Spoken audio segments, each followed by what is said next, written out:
歡迎翻嚟女王聊天室。Hello，我係 Christine，我係嘉怡，我係 Rabia。有冇發現我哋已經好耐冇出到片咧？嗱，唔關我事啊。係啊，射波先，唔關我事啊。問嘉怡，問佢。問嘉怡，係我我失蹤啊，玩失蹤啊。我來回地獄又折返人間，但係好消息嚟嘅，非常之大體驗。因為我去咗一個內觀中心10日，整10日閉關，冇得用電話，冇得講嘢，食齋。跟住係要持戒，然後做咗10日，每日10個鐘頭 meditation。哇！好哇，唔容易喎。係啊係啊係啊喂，首先我問下先，點解先無啦啦走去你好悶定係發生咩事？其實咧，我內觀中心係好歷史悠久㗎啦，係全世界各地咧係幾十個地方都有嘅。咁咧佢係每一個地方咧都會有一個正式嘅內觀中心去俾人哋入去呢個做學內觀，應該話係啦。咁其實我14年前，當時咧就有個台灣朋友咧就話俾我聽，咁我哋兩個當時都受情緒困擾咁樣嘅，咁就好好傾。咁佢就話咧，哇！佢喺台灣去咗個內觀中心10日，跟住佢喺入邊咧就見到佢嘅心魔咁樣。跟住我就聽到都好好奇嘅，通常都係。然之後佢就話：哇！我見到心魔之後咧，我覺得我好咗好多啊！出翻嚟之後，成個人係清明咗好多。跟住我心諗，哇！跟住我心魔咁勁嘅咁樣，咁嗰時未接觸過身心靈噶嘛。係。咁我又想去見下我心魔，又想去好啲喎，等自己咁。咁我嗰時就已經去過㗎啦。哦，你去過㗎啦，之前。係啦，咁嗰時我 search 上水，佢仲喺上水，係一個舊址，唔係正式嘅內觀中心嚟嘅，係一個臨時嘅，咁係豬棚改建成嘅。OK。係啦。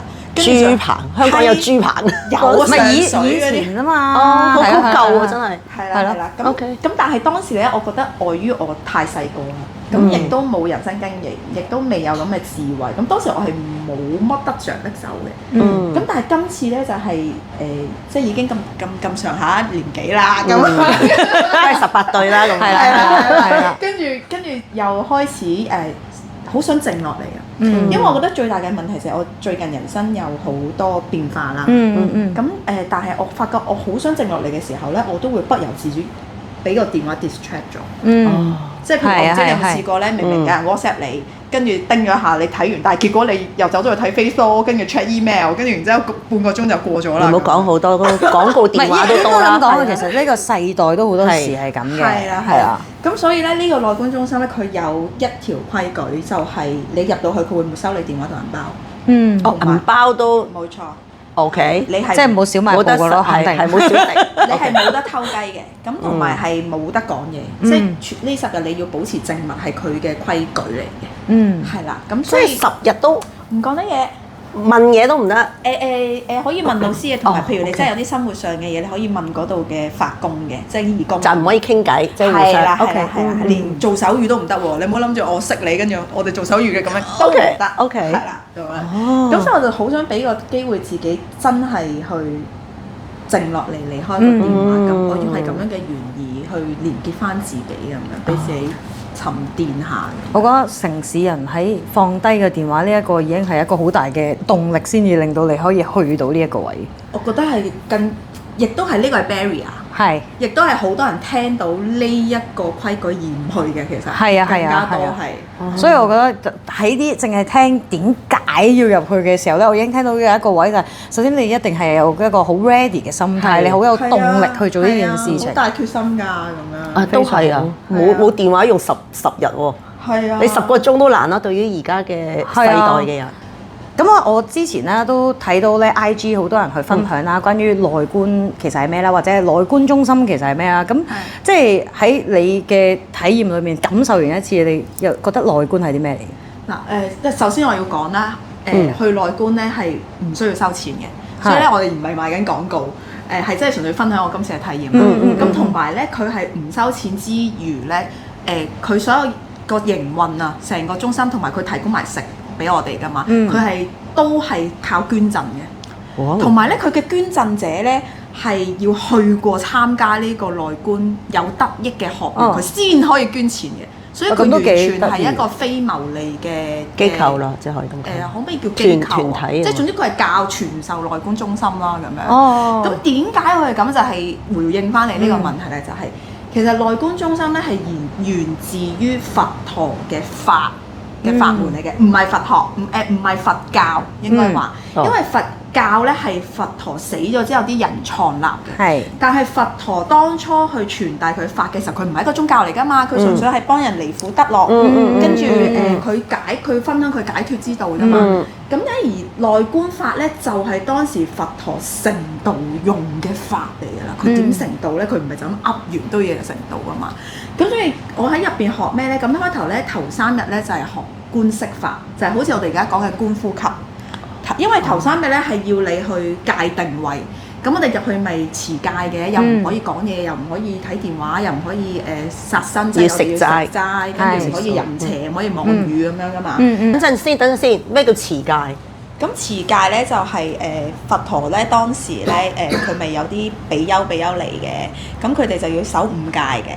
5戒就係不殺生啦、不偷盜啦、不妄語啦、不淫邪啦，跟住同埋有一個係我都唔記得咗添，不妄語不偷竊。不偷竊。係啦，咁樣咁所以點解話入到去就唔可以攞電話出嚟，同埋唔可以講嘢？其實同埋我哋要食素咧，就係我哋為咗要守呢5戒。即係其實我哋入到去咧係過比丘同比丘尼嘅生活，即係我哋過緊真人嘅生活。OK，係啦，即係佢係學做真人嘅生活。冇錯，佢就係喺呢10日 create 一個好intensive 嘅空間俾你去做一個短暫嘅，好似出體驗。係啦，出家即係你去成道咁樣去做真人嘅過程。一個短暫嘅體驗。係啦咁樣，咁所以係其實係好辛苦嘅。即係咧，絕對唔係咧，大家以為去旅行嘅入去，哎呀，我而家飲杯茶，跟住禪食禪修，跟住我就好 relax 咁打坐，唔係，係超級辛苦。係啦，咁所以佢就喺入邊教佛陀呢個成道嘅法門咯。咁佢就係透過頭3日就係觀呼吸啦，就真係因為我哋城市人咧。其實個頭腦好多思緒嘅，啱啱入去，咁所以頭3日佢就係淨係要你專注翻呼吸，要你揾翻個定啊，係要你自己定翻，跟住去到第4日咧，佢就真係開始傳授呢個叫內觀法㗎啦。咁內觀法咧係咩咧？內觀法就係佛陀當初咧就係了知無常呢樣嘢，無常係冇人可以打破嘅，係呢個宇宙嘅法則嚟嘅。冇一個人係可以打破宇宙法則，包括佛陀自己。就算佢成道咗之後，咁佢就呢樣咁了解無常，咁點解脫啊？即係我哋大家都知，其實我哋人生咪好多痛苦嘅，亦都好多我哋不能夠控制嘅情況，或者好多人生百苦嘅事會發生咁樣啊。咁咧，然後佛陀咧就發覺，因為無常，我哋會產生呢啲痛苦，但係痛苦背後，係因為我哋個無明啊，我無明呢樣嘢係佢自動生起嘅，唔係我哋可以控制，就包括情緒都係自動生起嘅，唔係我哋可以控制嘅嘢嚟嘅。咁佢就透過咧去觀察身體嘅 sensation 感受，無論咧你乜嘢嘅感受都好，佢都要我哋當下就係第一保持覺知。就係我哋之前嗰幾集講嘅觀啊，你要觀到佢。咁同埋第2，去保持平等心。咁平等心佢有一個定義嘅，我哋講係講得到。平等心咧就係當我生起愉悅嘅感受嘅時候，我唔會去貪愛佢。即係我唔會想我要更多，或者我要持續，或者我要下一刻都要更多。但係當我生起唔愉悅嘅感受嘅時候，我亦都唔去評斷佢，我亦都唔去抗拒佢，我都係保持一個平等心咯。呢個咧真係一個修行嚟嘅，對我嚟講，即係我諗係一個好日常成日都要練習嘅嘢嚟嘅。係啊，因為我覺得呢個係香港人基本上常態都會有一種咧，就係我開心嘅時候我就會追求快樂，莫名其妙咗追求快樂嘅，係有時真係唔自覺地會係咁樣嘅。其實就係個貪慾、貪嗔痴咯。係啊，貪嗔痴迷。係啊，咁樣。咁然後咁點解要觀？咁觀完做乜先咁啊？係咪？係咯。咁其實咧，佢話透過呢個覺知同埋呢一個平等心咧，我哋唔去分辨或者執取嗰個感受嘅時候咧，我哋一路觀住我哋身體嗰個感受啊。我哋就會將我哋平時嗰種叫習性反應、習慣個習。咩叫習性反應啊？習性反應咧就係我哋好多時發生同一件事。唔好話同一件事啦，類似嘅事，我哋會生起同一個反應，又或者嗰啲就係叫業力啦，可以另一個 term 就係業力。咁就係因為一啲業力、一啲習性反應，我哋永遠都係喺同一個老鼠圈嗰度運作緊嘅。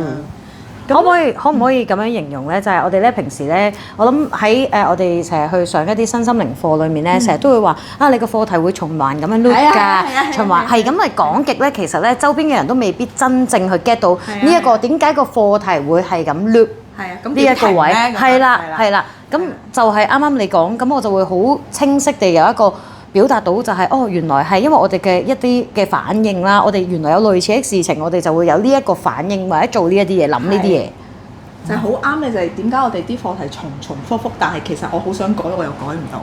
咁呢個內觀法就係改嗰個法啦，就係你點改佢咧？好似好勁咁喎。係啦，咁佢個改咧就係當我哋去做 meditation 嘅時候咧，我哋會生起唔同嘅反應，或者內在都會有好多情緒嘅，就係如是觀察佢。咁咧，當我哋唔去俾反應，你繼續佢出嚟啦 ，OK， 俾佢出嚟咯。然後你用平等心去觀察自己身體感受，你唔去俾反應佢之後咧，佢就會咧慢慢由嗰個老鼠，好似咁樣轉咧，佢會越轉越慢。你每一次唔俾反應，佢就越轉越慢，越轉越慢。咁去到某一個位咧，咁當然要時間咧，50日啦，咁佢就會自己停咗啦。咁你就會可能呢一件事再生起嘅時候咧，我就唔係再俾同一個反應啦，我就可以抽離咗。我俾一個好具體嘅解釋，係我自己親身喺入邊嘅好處，即係體驗到個正嘢嘅。我一直咧係會一有 stress 啊，一有唔開心，甚至係沉悶啦，冇嘢做咧，我就會食嘢嘅。即係你貪食嘅，係貪食啊！我貪喺食嗰度，食嘢我係完全抗拒唔到，甜嘢尤其是。咁咧我就係有一個叫呢個咪係我嘅習性反應咯。無論乜嘢事，我一想逃避或者我想要貪戀個愉悅感受，我就會食嘢啊嘛。咁呢個就係習性反應啦。咁然後咧，我就喺入邊係咁觀啦，即係佢出嚟我又咁觀，咁亦都冇得食啦。係冇能夠諗啦，只能夠諗啦。係啦，咁我就佢一出嚟我又觀啦，跟住我就觀身體反應，我真係唔去俾回應佢啦。我真係出到嚟咧，食少咗好多嘢啊！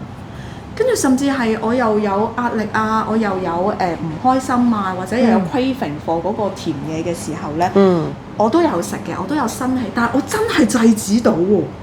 即係可能以前10次我10次都制止唔到，但係我今次係10次有6次我都制止到。咁如果你喺呢個即係你喺呢個制止嘅過程裏面咧，係會有點樣嘅反應？即係可能譬如話，我而家好嗜甜啦，即係我好想食喎。咁你係第一下，其實你有啲咩嘅諗法，或者有啲咩你會突然間可以意識到自己係啦，你點會意識到自己會冇咗嗰個強烈感啊？我以前咧係同佢打交對抗啊，佢一出嚟咧，唔得，你唔可以食㗎，食咗會肥啊，係啊，會肥啊，總有千萬個理由喺度啦，好似魔鬼同好同天使咁啊！我每次都輸。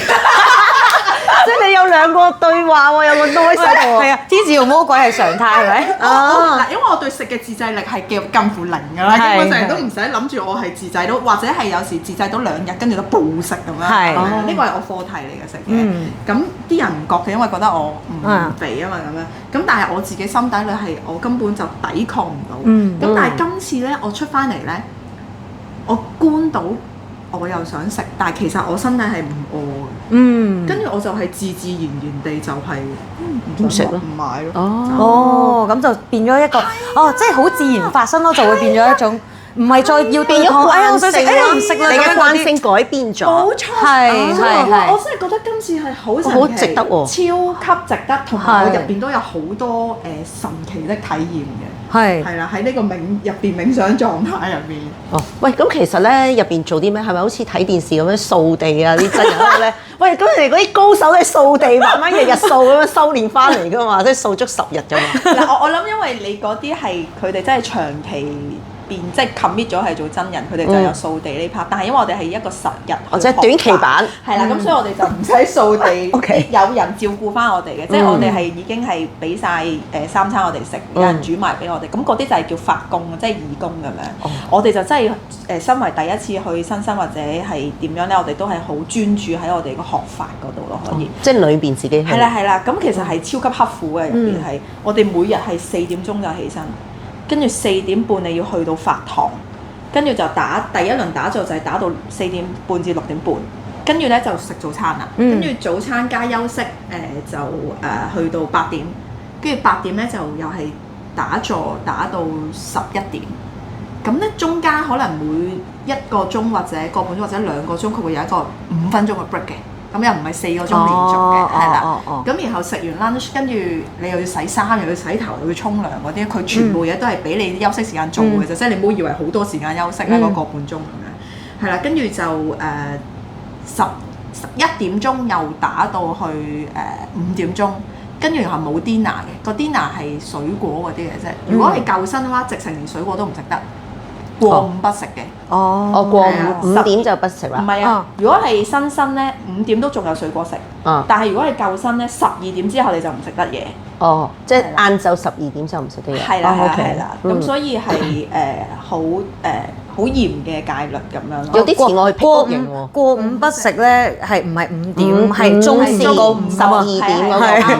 係啊。跟住然之後小休完啦，跟住就去到6點，跟住又去打坐同埋聽開示，即係聽老師講課。跟住就去到9點鐘，我哋就可以翻宿舍啦。跟住9點半咧就瞓覺㗎啦。咁然後9點半至10點啦，你當。跟住然後4點又起身。跟住又重複同一個，即係10日都係咁樣㗎啦。冇錯，所以好似好豐盛咁喎，好忙啊！係啊，好忙㗎，我聽得出好忙。係咯，因為你中間有 break 嘅時間啦，你就已經係做緊你，譬如可能日常你要洗衫啊，或者梳理自己啊，去整嘢啊，即係你可能其實係連坐下嘅時間冇啊，你都唔會咯，嗰個 break time。你知唔知我哋啲同學係個個爭，因為要即刻沖涼洗頭又要吹，因為連吹頭嘅地方都唔係任意嘅，你係要特登去一個地方去吹頭。係啦，因為佢好多棟宿舍嘅咁樣。係啦，佢唔係同一棟嘢嚟嘅，佢有幾棟。即係唔係好似啲酒店房咁，入邊咩都有提供晒，跟住就你處理咯。係啊，好清貧㗎，真係一張鐵床上面有張床褥，有張蚊帳咁樣，跟住上面係風扇，跟住我哋就8個一個 dorm room 咁樣咯。OK，係啦，咁就好多個 dorm room 咁樣嘅，咁就男女分開嘅咁樣咯。咁通常不過呢個題外話我問下，咁通常一班咧係大概幾多個人咁啊？即係或者唔一定要常態嘅，即係你自己今次嘅體驗可能係有幾多人咁樣㗎？嗱，我今次咧就應該 full 嘅，但係因為佢而家咧，佢其實想 expand 嘅，佢就籌緊錢 expand，咁但係暫時呢刻咧一次嘅課程應該係40人到。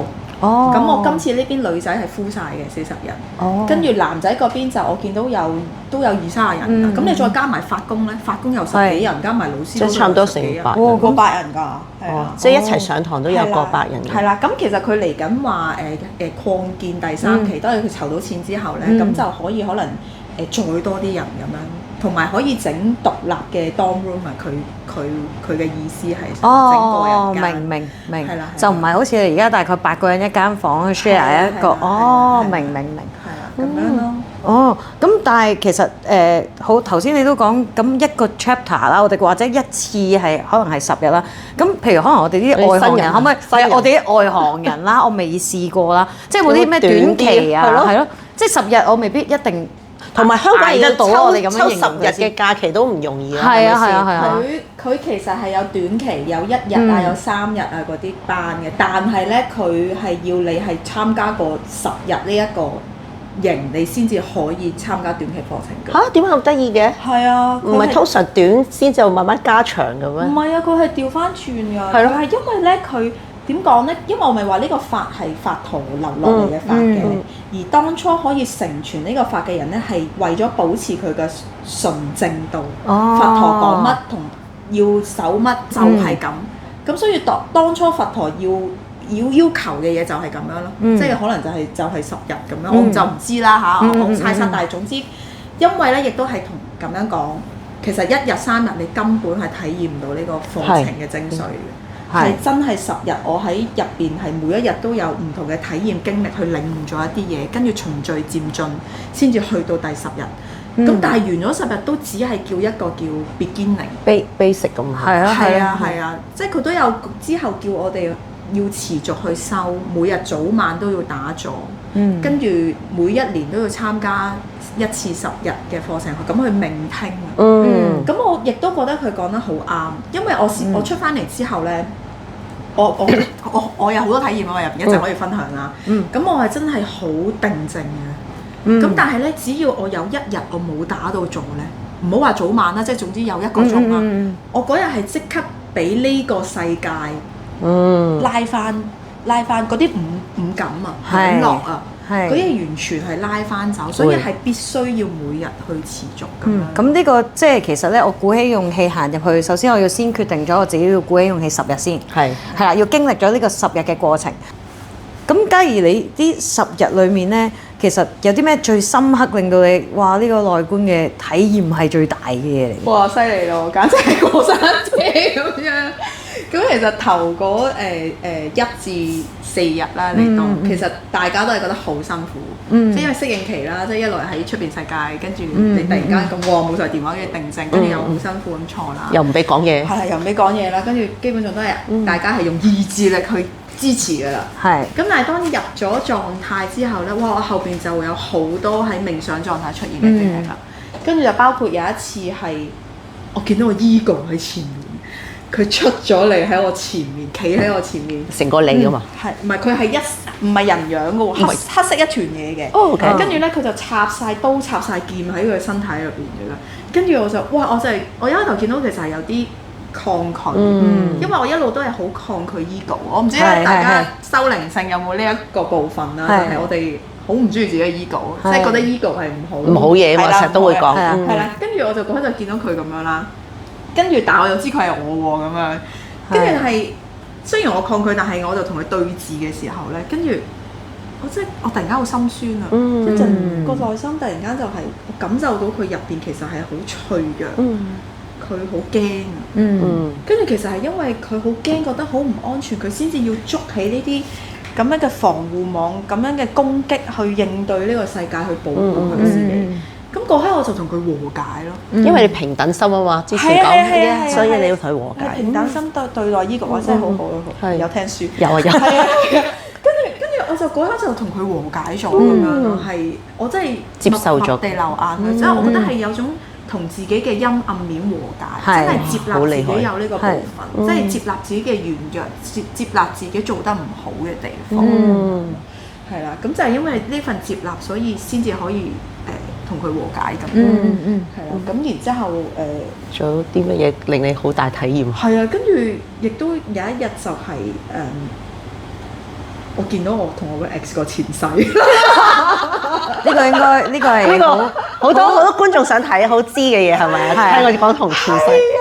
就係之前都分享過，我話我拍咗10年拖，跟住然後呢幾年都拍唔到拖，令你好傷心㗎嘛，又痛又傷心又抗拒其他人。跟住咪上集先分享完就係原來我內心係好驚再受傷，所以我根本就唔敢再拍拖。所以其實呢幾年根本就有個保護機制，係有個保護機制係我自己根本唔 aware 咁。係咁即係你以為你好想咁樣啦，其實係唔想。我真係我驚到撲街咁樣嗰種。咁然後我就見到呢個 ex， 我同佢嘅前世，跟住咧嗰世咧。佢係女人嚟嘅，我係男人嚟嘅。咁佢係我老婆嚟嘅，即係朱茵咁靚。咁你咪好靚仔應該。我睇唔到啊，因為我係第一身咁樣望，我睇唔到自己個樣啦咁。咁但係我就知我着住將軍服咁打仗啦，唔知係咪將軍定統領啊、統帥嗰啲咁樣啦，即係有翻啲地位咁樣嗰啲。咁咧，佢就喺我要去打仗之前咧，佢真係佢喺嗰邊，佢一支箭咁樣。射穿我嘅，即係射穿我嘅心。跟住我係好傷心咁樣死，即係因為嗰一世其實我係超級愛佢。跟住我就喺嗰一刻生起咗嗰個習性反應，因為呢個感受太強烈啊嘛。跟住嗰刻即刻生起一個習性反應，就係我最深愛嘅人就係傷得我最深嘅人。跟住我就見到自己啲畫面，生生世世都喺呢一個課題嗰度玩，每一世都累積更加多嘅習性反應喺自己個心嗰度。係啦，跟住我就好痛啊！我真係嗰刻直情覺得呢度係揞住啦，我見到嗰啲箭仲喺度啦。跟住我就透過呢個觀色法，跟住佢就真係慢慢消融，因為唔去俾反應啊嘛。我有俾佢喊嘅，觀色法唔係唔喊嘅，可以繼續俾情緒流動。我一路喊，跟住一路係平等心對待佢，唔俾反應佢，跟住佢就慢慢消融，我就覺得自己係真係少咗一半。咁但係我哋10日啫嘛，即係好短，即係好多嘢係要時間嘅。咁所以我 feel 到仲有一半嘅嘢喺度，咁但係我已經舒服咗好多，個心冇咁痛。溶解咗。冇錯啊，冇錯啊。同埋點解嗰世佢要射死我咧？就係都有古仔嘅，咁就係。其實佢係一開始就係敵軍派過嚟嘅美人計啊，無間道，係啊，無間臥底咁樣。咁但係大家呢啲就當聽古仔。係啊。咁然後，但係其實我同佢係產生咗真愛嘅。所以其實點解佢一路都唔捨得去喐手咧？咁樣咁，但係亦都點解要最後一刻佢喐手咧？因為我哋中間好多誤會。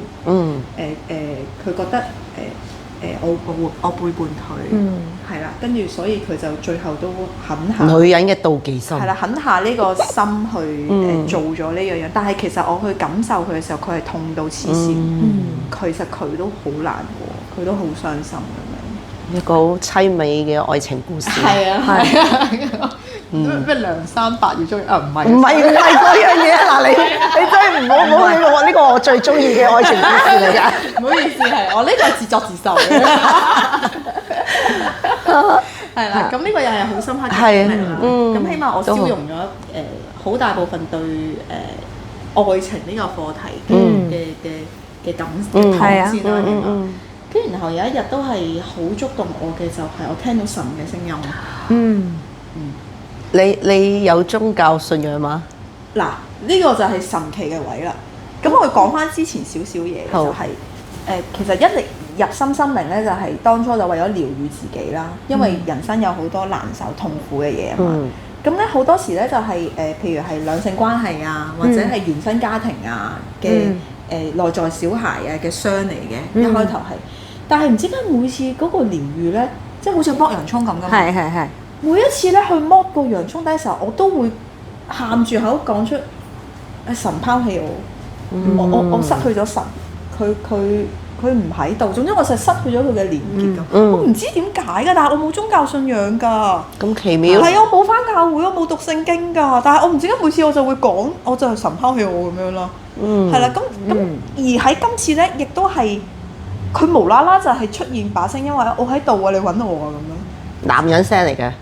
唔係中性嘅聲音，中性即係冇分男女，區分唔到，區分唔到就係一把聲音咁啦。跟住我喺度啊咁樣，跟住我即刻喊啊！即係因為你明唔明？我係好似咁耐以嚟揾咗好耐，療癒完療癒去，我都係揾緊神啊嘛。咁佢突然間話佢喺度，你明唔明？我嗰個感動位係好強、好犀利嗰個感觸係。咁我喺嗰度喊啦，跟住又唔可以喊出聲，我跟住咁樣啦，即係費事嘈咗人啦咁樣，跟住但係就係咁白下啲眼淚。咁但係因為觀色法要我哋平等心啊嘛，唔可以生起執着，唔可以生起貪愛，唔可以生起對抗咁樣。咁我就繼續喺呢個狀態度觀自己嘅身體感受嘅時候咧，咁突然間佢就有一個智慧生起，佢就係話俾我聽，去揾神同揾到神唔係終點，唔係答案。真正嗰個神其實就已經遍在，即係遍佈周圍嘅，即係你呢個身體就係神，呢頭髮就係神，呢個空氣就係神，你隔離嗰個又係神，你隔離嗰個地板又係神，嗰棵樹又係神，成個地球都係神，呢個先係嗰個實相啊咁樣。甚至乎佢唔係佢話俾我聽嘅嗰個智慧，其實神只係一個我哋人類 name 咗佢叫神，佢直情唔係應該要用神嚟去形容，唔係 label 佢。佢其實個真相嗰個真實就係如此，就係咁咯。就係所有嘢就係咁樣如是地存在咯。係呢個就係嗰個真相啊咁樣。宇宙係啦，宇宙啊，就係呢個真相就係咁咯，就喺度咯咁樣。跟住就令我真係釋懷咗，即係好似一直以嚟要點解神要我啊？點解我同佢 disconnect 咗？我直情係即係超越咗啊！係咪叫超越咗呢樣嘢咯？有一樣冇即係冇前設，冇咗個前設喺度咯，即係冇咗嗰個答案啊！你自己冇一個答案去追求。哎呀，冇咗個我好似我仲係好想揾神，好想揾到佢翻嚟要翻我啊！嗰個感覺咯。我覺得咧呢一個咧係有少少係因為你之後會咁深嘅平安啊，即係你咪頭先有分享過話你完咗之後咧，你會好平靜啊，嗰啲好定靜咧。其實咧，因為當佢曾經有一種覺得唔知道有邊喺度尋找緊一啲嘢嘅時候啦，不論嗰個係神啦，定係一啲嘅課題啊，或者佢有一啲嘅嘢未揾到嘅時候咧，覺得嗰種不安啊，你而家係撫平咗，係啊，你圓滿咗，係啊係啊，咁你就會撫平咗呢一種嘅傷口，我可唔可以咁講咧？或者係撫平咗你一部分嘅你，終於都唔係再係慌失失，我個神咧，我要有揾回家之路啦，我要揾係咁揾我嘅根源係咩啦？歸宿喺邊？係啦，即係咧，你會嗰種係一種係而家你會多咗一份平靜嘅嗰種平安啊！係啊，係好深嘅平安，就係唔識形容，其實真係嗰時坐喺度嘅啫，形容唔到㗎，我覺得觀身體感受啫喎，但係唔知點解就係清空咗，好似清空咗好多嘢咁樣。但係又好滿足喎，清空完之後。哦，係啊，係啊， Yes 即係個人就係好可以比較定靜咁樣咯，跟住就算俾啲嘢拉走咗咧，都可以好快咁樣翻嚟咁。出嚟都發生咗啲好唔開心嘅事啦。跟住就好彩，我係去咗內觀法。如果唔係，我應該係會幾崩潰咯。其實而唔係好似而家咁樣，仲可以同你哋即係喺度分享傾偈咁樣。所以我覺得真係好值得去體驗嘅。咁但係我都要戴頭盔先就係。我係屬於所有參加任何嘢咧，我都係比較多體驗同埋領悟嘅。因為去到第10日嘅時候咧，我哋可以開聲啦，嗰一日可以開聲講嘢啦，咁樣。咁我係有其他即係一齊去嘅人分享㗎嘛。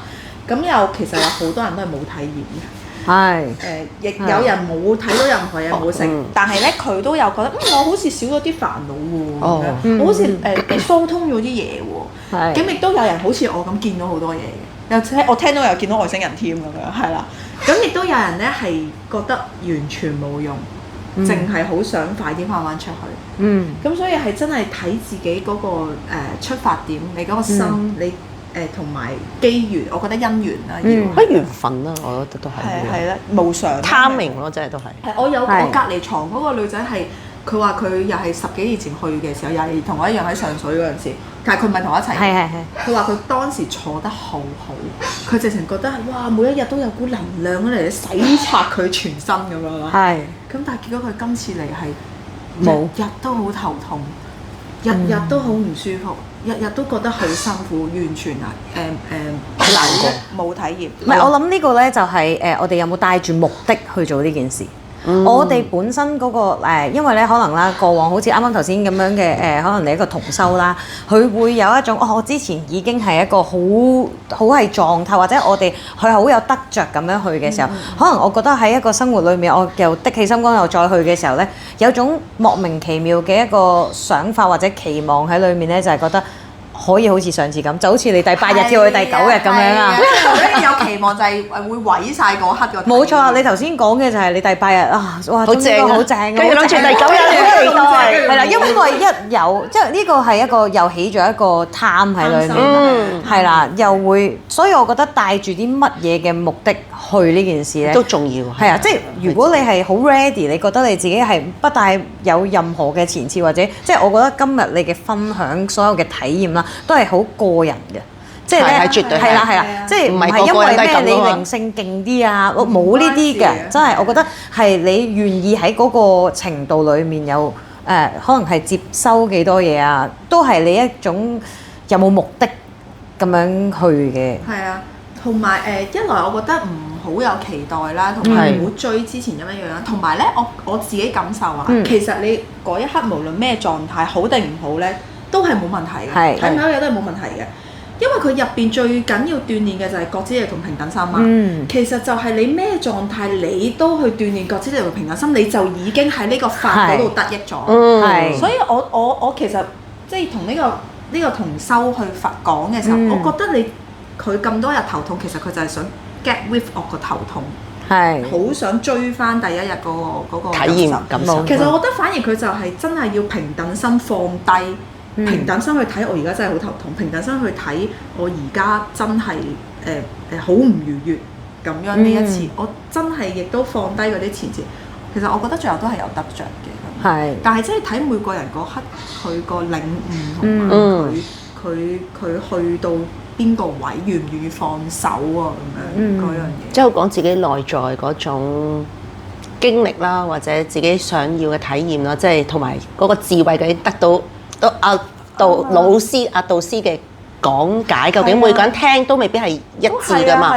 同一句説話都唔同。冇錯，每個人理解平等心都唔同。Yes， 係啊，唔同。但係而家我理解平等心就係我而家有妒忌嘅心，我平等心；我而家有難受嘅心，我平等心；我而家好痛，我平等心；我而家病，我平等心；我而家坐得好好，我平等心；我而家好興奮，我平等心。其實基本上你就係生起乜嘢你都平等心。咁所以你根本乜都平等心嘅時候，你冇需要有前設或者你擔心自己會唔會到一啲境界，因為都係平等心啫嘛。冇錯冇錯，所以我覺得呢個係好關於個人譬如可能啦你個人嘅嗰種悟性啊，或者一種我不帶期望去得到一啲，其實我哋應該咁講，我可唔可以咁樣講呢？其實咧你去到咧只係去你當假設我哋好似學咗一套功夫嚟嘅，係啦。咁但係每個人練到有幾精啦，或者係收到有幾多啦，我覺得都係好睇個人㗎嘛。冇錯，係啊，即係你而家就係咁啱你行咗入去，呢個係一個佛家傳落嚟嘅一啲嘅好正確嘅所謂嘅修練嚟嘅，係修練嚟嘅。咁所以我覺得每個人去接觸呢一啲嘢都會有唔同的反應咯。其實我今次去完咧，我真係好想推介俾所有人去，我覺得呢個簡直係死前要做的100件事嘅其中一樣，係人生嘅 to do list 係咪？係啊 to do 同埋真係一個離苦得樂嘅修嘅方法，因為 meditation 有千百萬種啦，即係唔係去比較，但係我覺得呢個係其中一種。即係你去體驗完，你覺得好嘅咪繼續用，我覺得好嘅咪繼續用咯。你覺得唔好嘅咪放低咯。係有另外一啲你覺得啱嘅，你覺得你真係先進步嘅嘢咯。但係我覺得真係俾一個機會自己去嘗試咁樣。咁但係當然前設就係好似頭先咁講，真係唔好去追，即係希望大家都唔好因為聽到我咁正、咁豐富、咁精彩嘅體驗就話，我又想入去我睇下 ego 啊，跟住又想睇下冇咗身體有前世啊咁，真係唔好，真係唔好為咗去追呢啲嘢，同埋所有冥想狀態出現嘅體驗感受，如果我哋唔係落地去實行嘅話，其實有啲係廢嘅。即係如果我唔係領悟咗啲嘢，跟住我喺人生入邊我真係咁樣活嘅話，咁其實係冇意思嘅。即係大家唔需要追呢啲冥想狀態，冇錯冇錯，就反而真係實修我嘅人生，用我哋嘅關係啊，我哋嘅結果去睇下我哋而家係咪真係修行到一個正確嘅進程。如果身邊嘅人都覺得你越嚟越好喎，啲人話翻俾你聽㗎嘛。係啊，你真係遇到唔係冇痛苦嘅事喎。你就算高能量，你都會遇到痛苦嘅事。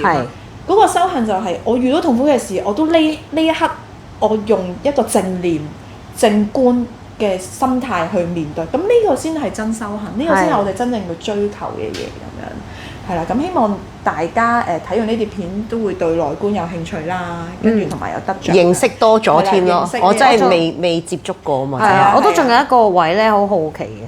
就係咧，咁我哋譬如可能啦，平時我哋斷食啦，斷食完之後咧，都會有一種要復食嘅時候嘅過程。咁其實咧，內觀完之後有冇啲咩㗎？其實冇，因為咧佢入邊唔提倡斷食㗎。我哋係早餐、午餐都好飽㗎。即係雖然佢係食素啦，但係係好充足嘅份量嘅，同埋都幾好食嘅，我覺得係絕對係足夠嘅食物嘅量，係純粹真係嗰個晚餐份量少咗啦嘛，但係係唔會餓死嘅。係，咁反而係我全程咧，因為我好嗜甜噶嘛，我全程冥想就我諗疏乎你啊，一出嚟係咪即刻食先？係啊，我一出嚟就即刻去食疏乎你啊！係，即係你其實你冇一個叫做即係好似我哋辟谷都有個辟谷。即係復谷㗎嘛，咁你係完全係一出嚟就好正常生活啊，冇唔需要梳理啊，咩都唔需要。嗱，我覺得呢個好個人嘅，亦都真係對於我嚟講係冇呢個期，即係需要去pick up 翻呢個現實需要咯。我反而係會好想食啊，咁樣我就去食啦。我真係人性化嘅。咁但係真係食少咗嘢，因為個人定靜咗啊嘛，清空咗好多啦。跟住亦都冇咁強嘅貪嗔痴，即係冇乜慾望，嗰個慾望細咗好多。因為我想分享一個好搞笑嘅體驗咧，係正常咧，你咪覺得咁樣叫我出翻嚟叫翻嚟人世間，翻嚟現實凡間，翻嚟凡間地球啊！其實我係調翻轉啊！我覺得喺入邊先至係真實世界。我出翻嚟呢度叫虛幻世界。點解我咁講咧？係因為我出翻嚟之後咧，跟住見到啲人啦，跟住我見到商鋪啦、廣告啦、電視啦、電話啦，呢啲嘅全部係拉我哋個五感嗰個感官享受放到好大啊！然後咧就好似彷彿好拉我哋去貪嗔痴嗰個位啊！我唔知你明唔明我講咩啊？好似啲廣告就設計出嚟，你買消費多啲，你要享受多啲，你要揾多啲錢咁樣。有啊，有呢種體驗啊。應該咧係簡單啲嚟講，就係好似咧，譬如啦，平時喺日常啦，我哋其實唔覺嘅情況下咧，我哋已經俾咗好多周邊嘅嘢洗腦咁。係啊，洗腦啊，洗腦啊，即係咧，無論係廣告啊，定係其實我哋用緊嘅一啲嘢啊，即係全部都係一啲透過我哋係呢個生活化嘅嘢咧，不停喺度灌輸緊我哋，同埋令你開心啊、喜悅啊，不停想你去追求啊，追緊多貪愛嗰個係啊，跟住你就好似真係翻出嚟之後咧，你就覺得好迷幻啊！呢個係啊，真係哇，迪士尼又吸引我，係啊。咁同埋咧係真係會被拉扯翻，係，即係我都即刻我即刻 feel 到自己好想入翻嗰個好虛幻啊，好虛幻，即係嗰個定境即刻消失咗，好想入去呢個虛幻世界嗰個感覺。所以點解要 keep 住要做修練？早晚都叫我哋1個鐘，點解係咁重要？因為我有做同冇做完全分到我嗰個定力嗰個分別咁樣。但係要堅持都唔容易喎。我想講咧，去完呢個之後，我覺得1個鐘頭 meditation 係好簡單，好容易，就算翹腳都 OK。OK。係啊，即係而家對我嚟講打坐係超級容易嘅事，我反而係因為我收到個好處，因為我入邊有太多體驗啦嘛，咁所以其實我都知道嗰個好處咁大嘅時候咧，其實我個心係即刻掉喎啲時間，即係唔做又囉囉攣咁樣。反而係好想做，覺得知道自己唔做會失去咗個定力嘅時候咧，你就會自然去放棄一啲嘢，然後可能早啲翻屋企，或者就算嗰日我做唔到1個鐘都好，我都做半個鐘。我做唔到半個鐘都好，我都喺臨瞓前觀身體，點都會俾自己做。跟住我而家係早起身咗好多，因為4點鐘起身啦，我之前慣咗。係啦，跟住我而家係8點半到我就會起身，無論嗰晚我幾點。你都唔係好精神，都攰嘅，但係會第一件諗嘅嘢就係我要打坐先咁樣。哦，即係一起身就打坐咁。係啊，我而家係想自己 keep 呢一樣嘢，即係睇下幾個月之後我 keep 唔 keep 到啦。咁到時再問佢啊，係啦，再同大家 update 我嘅狀態，會唔會有啲新嘅嘢？好啊，係啦，咁好，下次都可以到阿 Christine 可以講下，其實辟谷又同其實都有啲似嘅。因為咧，我其實都好奇嘅，即係咧，我成日都覺得咧，不論係內觀啦，定係辟谷營啦，定係有一啲嘅斷食營啦，其實咧喺裏面咧，我都知道係有一種嘅自律性喺裏面，同埋都係修練嚟嘅。係啦。咁我覺得呢啲都可以之後有機會我哋再分享。都係咧人生10大要做嘅事嚟㗎。我覺得每個人都要嘗試經歷一次，即係都係一種方法。不過你覺得啱用嘅喺你生命當中可以繼續持續去鍛鍊去用咯。咁唔啱用嘅就當學多樣嘢，知多樣嘢咯。睇多樣嘢咯。冇錯。咁今集就去到呢度啦，下集見。下次見，拜拜。